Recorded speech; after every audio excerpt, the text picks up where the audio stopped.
Let's welcome to the program Jared Sandler, Mr. Swinging for a Cause himself. Jared, long weekend. How you feeling?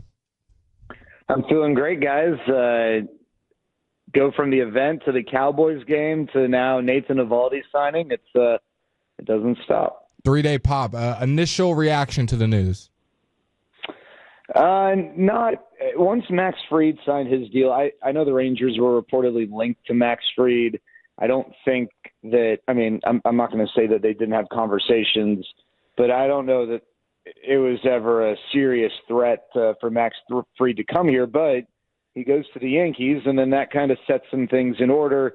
You know, did that signing and then the Eovaldi signing 2 hours later, did things change in the language or the agreement? I'm not sure.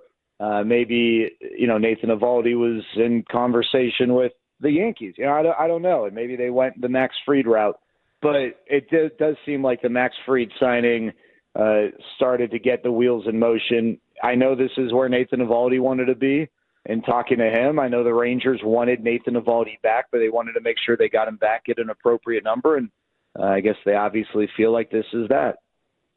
So now that you've got him back in the mix, look, we already know Jacob deGrom ended the year, on a strong note, on a high note, just from a health standpoint. Kumar Rocker ended on a strong note, and so now, look, you got your 1, 2, 3. Where are we looking as far as the way the rest of this rotation is going to round out? And are you pretty confident that there are? Outside of a few pieces here and there on the pitching staff, where are we at as far as adding any more pieces?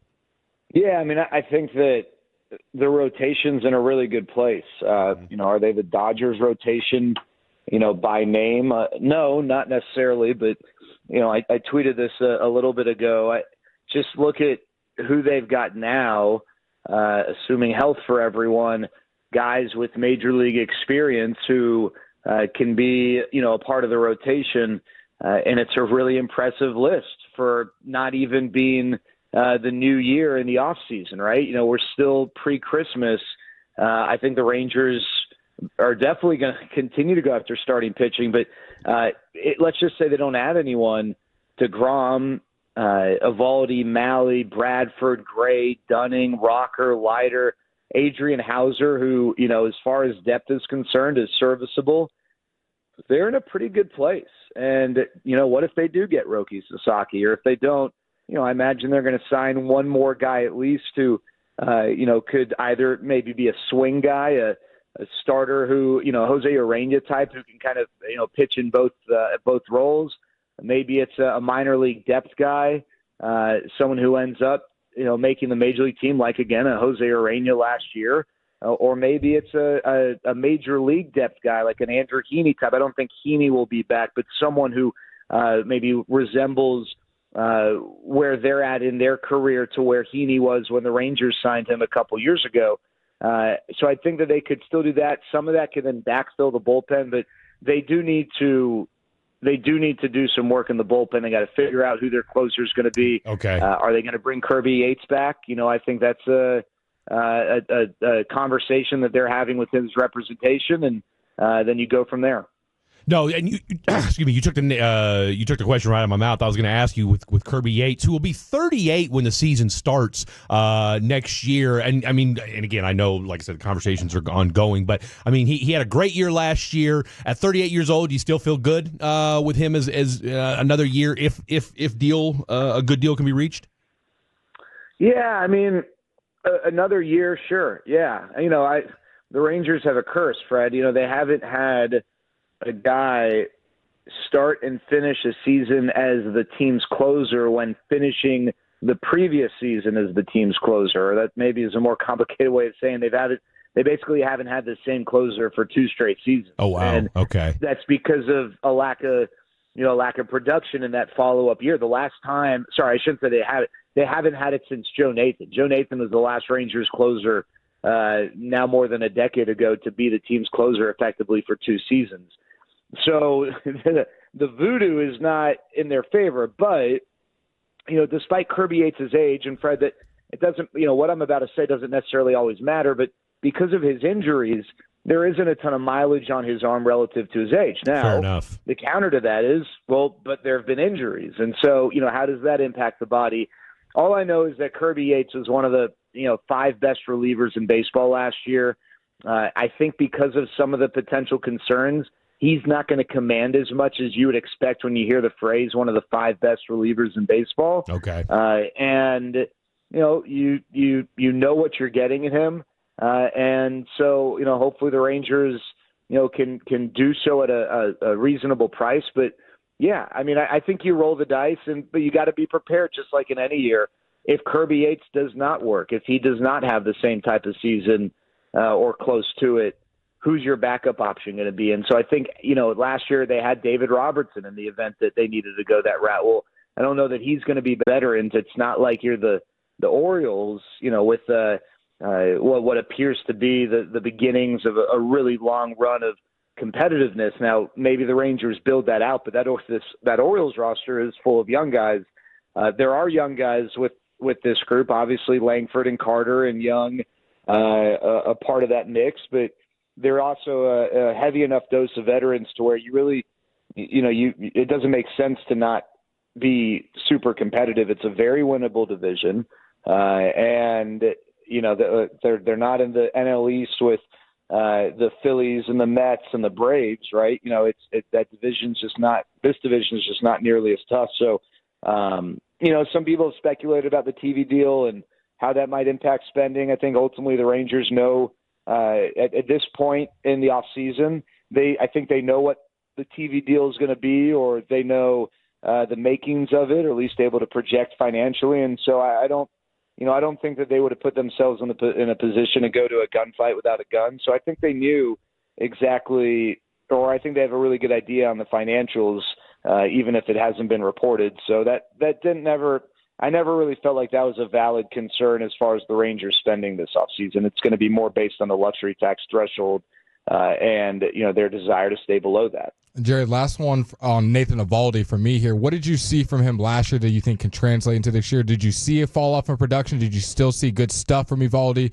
Do you think this is overall a good move for the Rangers moving forward?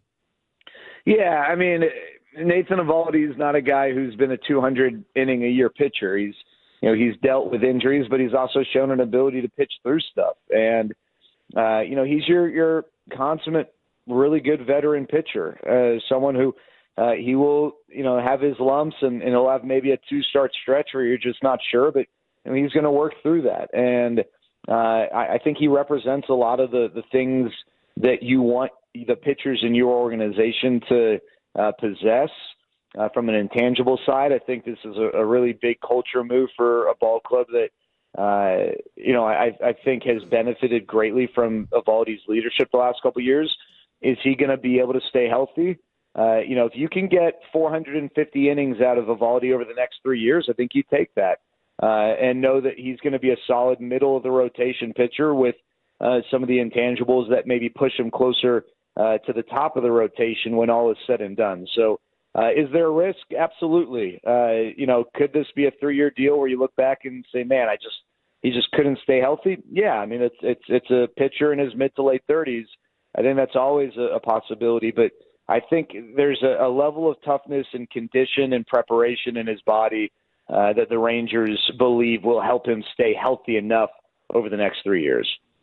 Jared Sandler, Texas Rangers, joining us here talking all things baseball winter meetings and the latest acquisition of Nathan Eovaldi returning on a 3-year, $75 million deal. On the offensive side, I mean, look, obviously we can go into that in great detail, but one name that's kind of been floated around for the last few days, and of course on all the interwebs, if you will, is Nolan Arenado from the St. Louis Cardinals. He's already said that he's willing to go to first base to help facilitate a trade, and again, the Rangers. And is it more of, are the Rangers just a name that's, because it's kind of a chic name right now and they know that, this is a team that should be a competitor in 2025, they're kind of getting attached to everybody? Or do you think there's legitimate smoke to a possible Nolan Arenado trade to the Rangers?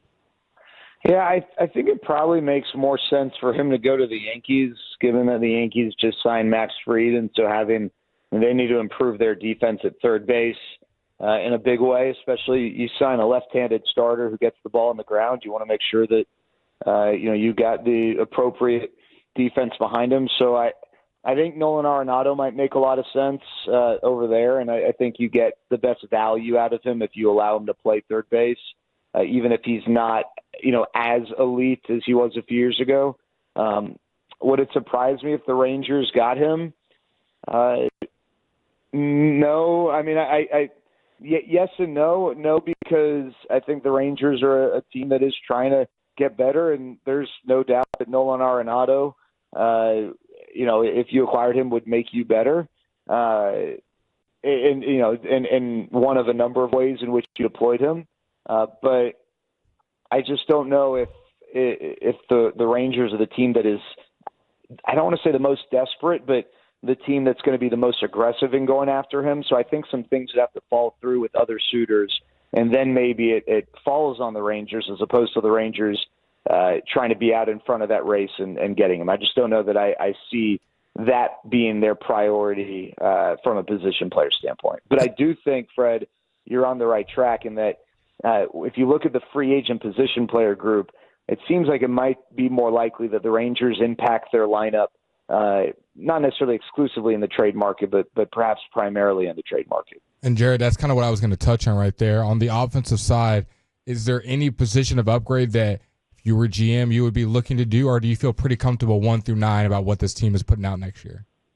No, I definitely, I think outfield offensive production, and I guess DH, loop that in, are positions that the Rangers just did not get enough out of offensively. Now, in the outfield as a group, some of that is Evan Carter missing pretty much all the year.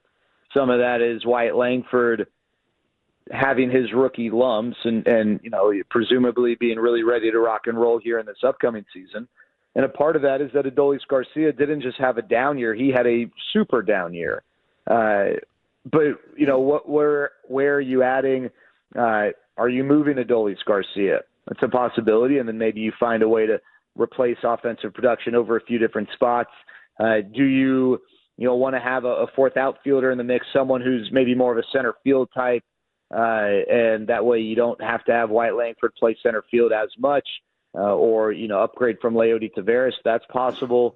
And again, that DH spot can provide a little bit of optionality in terms of the way you want to fill that. But I think just in general, the outfield production from the Rangers has to be a lot better.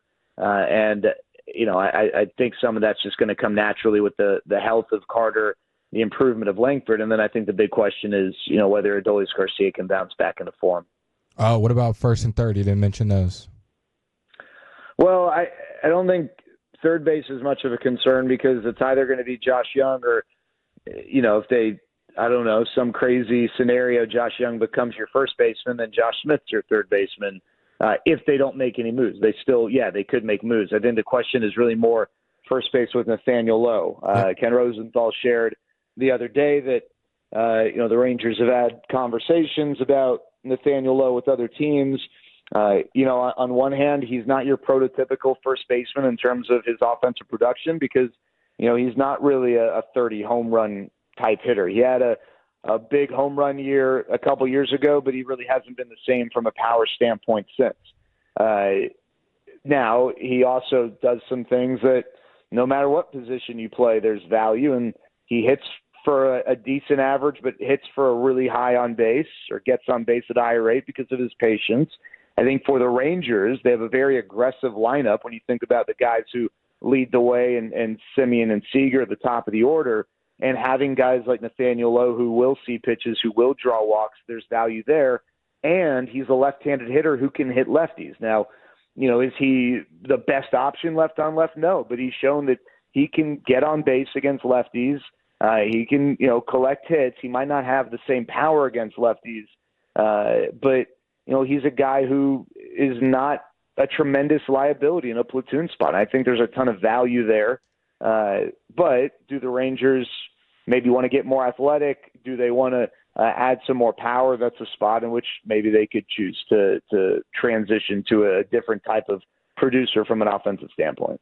All right, I got to ask you. I got to get you out of here with this, Jared. I mean, let's call it what it is. You've got a Astros team. I mean, look, they're talking about they might trade Kyle Tucker. Framber Valdez is allegedly on the block, but of course, again, it just depends on what you're reading, who you're talking to. Ultimately, the goal is, look, that's the bar, and you've got an Astro team that it's starting to look a little mortal. Is the discrepancy, is the difference that great right now as we go into this final stretch of the winter meetings, as we get another month or two before spring training starts? How wide is that gap right now between the Astros and the Rangers? Yeah, I mean, I don't think it's that wide, and obviously last year the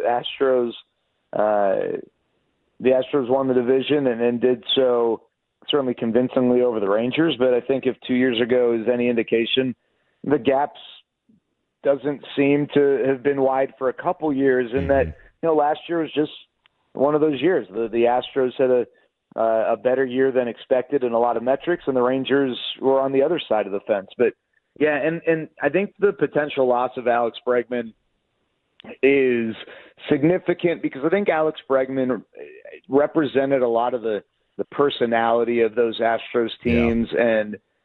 And then I think just from a production standpoint, even though his power numbers have dropped over the last few years, he's just a son of a gun in the box and works the count and draws walks, gets on base. He's a tough at bat. He's not a big strikeout guy. And I just think that, the Astros had a lot of flash in their lineup, but what made that lineup so dangerous is that some of their best hitters, they weren't going to give you anything, and they were really, really tough to strike out. And I think Alex Bregman represented a part of that. But yeah, listen, I think while this is not the top end talent necessarily, seemingly in the AL West is maybe the NL West or the NL East, I think you got 4 teams right now who legitimately could win the division. It would not surprise me. The Rangers, the Mariners, the Astros, and the Athletics. I think the Athletics are a really good team, and I think they've entered, as of this offseason heading into next year, one of their 3-year runs where they kind of are really competitive before they recycle if they continue to follow that financial model. So I do think this is a really good A's team, and I don't think the gap between the A's and whomever you believe to be the best team in the AL West is nearly as wide as I think people would imagine. Certainly not nearly as wide as it's been over the last 3 to 4 years.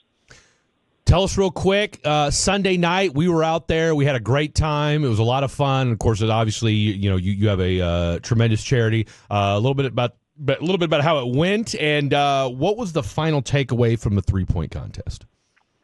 Yeah, I appreciate you guys being there. Yeah, I mean, I think people had a good time. We certainly love putting it on, a great way to bring people together for a fun night, and do so in a way that weaves in our cause and shows off the kids and adults of the community that we strive to support, and people with disabilities, and bringing them athletic opportunities through financial assistance. But as far as the 3-point shootout, Peyton Russell made the finals, but my goodness, he just can't shoot. I mean, he looked like he was just hoping the ball would hit the rim, but because of the bonus scoring model, Peyton's upper body strength helped him from the wheelchair at the free throw line hit some free throws before the time ran out, and those free throws were 3 points, whereas a 3-pointer was just 1 point, a reverse there. Okay. Loophole.